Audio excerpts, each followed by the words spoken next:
Hey guys, Michael here from michaelsherlock.com. I'm sure you remember my iPad review which I uploaded a few days ago. I think it's just interesting to note some of the feedback I received. A lot of people were questioning me as to why it was so late and that the video was useless because it was almost 3 months after launch. Obviously it wasn't as quickly uploaded and created as I would have liked, but the people that say and upload videos the same day the product launches, the day after even, those are not reviews, people. How could you possibly review a product the same day you got it? That's not a review. So I hope that my iPad review, which was a little bit later, was more definitive and more helpful in the purchasing plans of yours. Now, I mentioned a few cons. Obviously, reviews are both positive and negative in that video. And I'd just like to address some improvements that I'd like to see in this next generation. So the first thing, printer support. Now there are some printers and applications that allow you to print to certain printers inside of the app. So I believe there's a Canon app, maybe an HP app. So if you have a printer that is supported, you can actually go in and select certain things, not everything, and print from it. Well, that sort of works, but I think throughout the entire iPad operating system, you need to be able to print wherever you are, and that just should be an API that developers can grab. For instance, if you're in Pages, you should be able to print right from there. Conversely, if you're on a web page and you want to print something out for documentation, you should be able to print it out from Safari. If this is supposed to replace a netbook, that's something that we need to see improved upon. Next up, we should be able to connect this to an external display or projector. Again, going back to this is a netbook replacement-esque type of machine.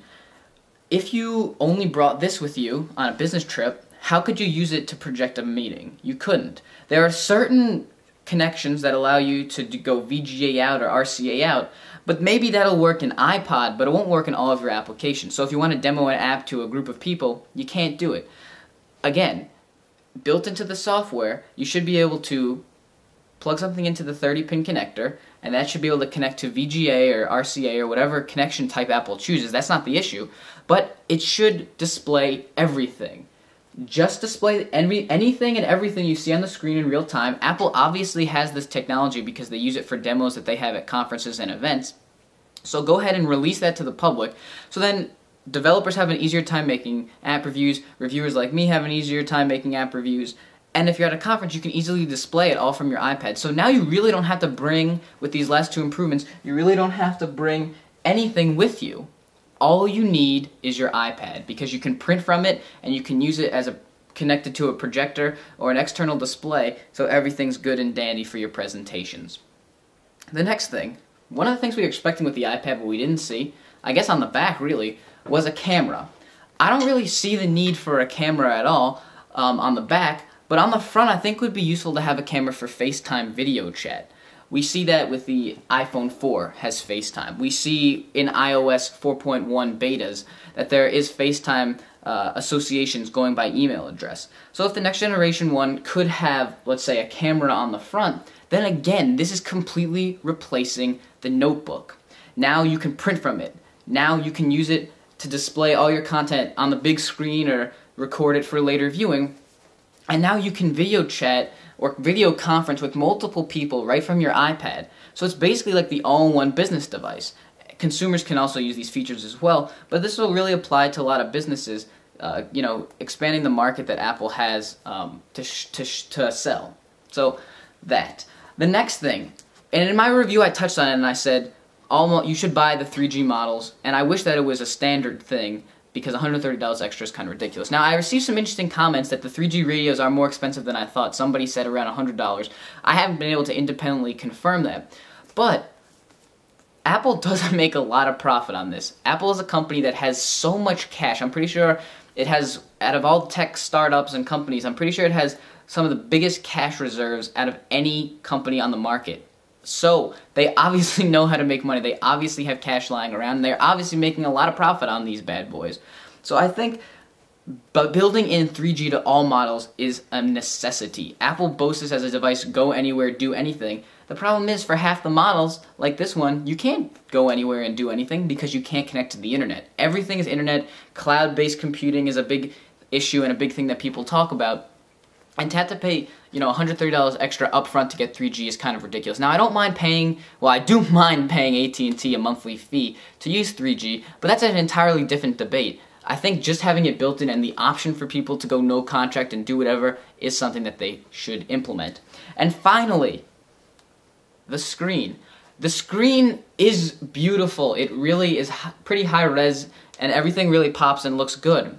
Now, one thing people have said, implement the Retina display. Well, first of all, what does Retina display even mean? It's not a different technology. It's not a thing that you can touch and say, that's Retina and that's LCD. No, it's just what Apple calls their high-resolution display. So if they were to make something that was 326 ppi for an iPad, that would just be totally insane. The resolution would be just exorbitant on a 9.7-inch screen. So it's not that I'm asking for the Retina display, but when you're outdoors, sometimes you can't see. So maybe that means make this a matte finish, and if you look, you can see the reflection. Apple really doesn't like matte finishes. They're really a fan of the glossy displays. So maybe they'll stick with glossy, but maybe make it brighter so when we're outside, we can easily see. Again, if we have built-in 3G, we'll be going wherever we want. So if we're on a train or in a car, it's not really a big thing. But if we're outside waiting for something or chatting with somebody on an outdoor cafe or whatever the case may be, it's hard to see on this. And I understand why they don't want to make it too bright, so it's easy on the eyes and you can easily read with iBooks. But having the option to adjust the brightness should compensate for that. But increasing the upper quartile of brightness, if you will, is a big improvement. And finally, this is the +1, because this is my 5 iPad improvements. This is +1 for AT&T. Share your iPhone data plan with the iPad. Right now, you have to have separate things. I think Apple should mandate this with their carriers. If you're going to sell the iPhone, if you're going to sell the iPad, you know, we want our customers to have all Apple products. And to save them some money, bundle it together. So, for instance, in one of the Canadian carriers, I don't remember off the top of my head, if you pay for the $30 a month data plan for your iPhone, you don't have to pay for an entirely new data plan for the iPad. You can pay $10 and share the data plan between the two devices. That's something that would be really, really nice on this. And maybe, let's say, data plan plus is 200 megabytes.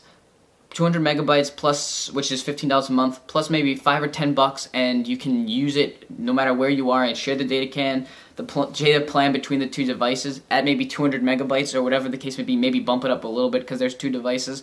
That's something that really interests me. Right now, if you have the more expensive $25 a month data plan, and because you use a lot of data, plus $30 for the more expensive data plan on here, or $25 depending on when you started using data, that's a lot of mobile data usage. And a previous blog post I wrote, mobile data sucks. A lot of times you're getting kind of ripped off with data anyway, so being able to save some cash and aggregate everything together and bring it back down to one bill would be very nice. So again, I'm Michael Sherlock from michaelsherlock.com. Those are 5 ways Apple can improve the iPad for the second incarnation, and 1 way AT&T can make people like them more.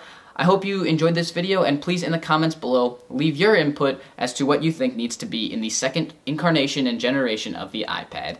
Thanks for watching, and have a nice day.